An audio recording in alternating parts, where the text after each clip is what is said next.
ምልክቶች ሁሉ ተፈጽመዋል። ከዚህ በኋላ የምንጠብቀው ነገር ምንም የለም። የመነጠቅ ጊዜ ቅርብ ነው።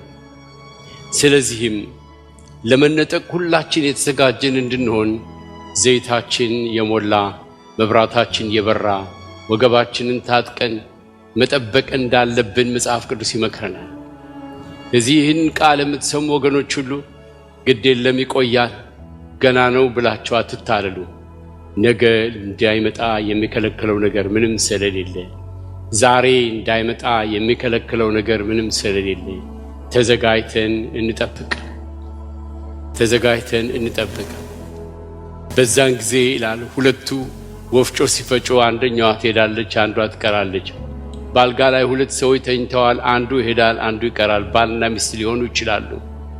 ስለዚህ ለጌታ ምጽአት ሁላችን በየቀኑ ልክ ዛሬ እንደሚመጣ ሆነን ተዘጋጅተን በይቅርታ መንፈስ በፍቅር ቃሉን በማንበብ በጽድቅና በቅድስና ዘይታችንን ሞልተን ከመንፈስ ቅዱስ ጋር ህብረትን አድርገን የጌታን መምጣት መጠባበቅ ይኖርብናል። ቸል ማለት የለብንም። ይሄ ነቅተን የምንኖርበት ተዘጋጅተን የምንኖርበት መምጫው መቼ እንደሆነ አናውቅም። ልክ ሌባ እንደሚመጣ በየትኛው ሰዓት እንደሚመጣ እንደማይታወቅ እንደ ሌባ ነው የሚመጣው። በኖህ ዘመን እንደነበረ በኖህ ዘመን የነበሩ ሰዎች የውሃ ጥፋት እንደሚመጣ አላወቁም ነበር።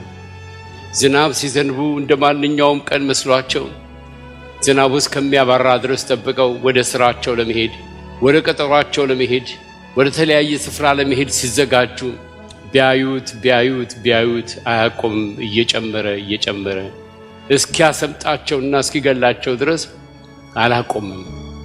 እንዲሁ የጌታ መምጣት ድንገት ስለሆነ በድንገት እንዳንያዝ ራሳችንን እንመርምር።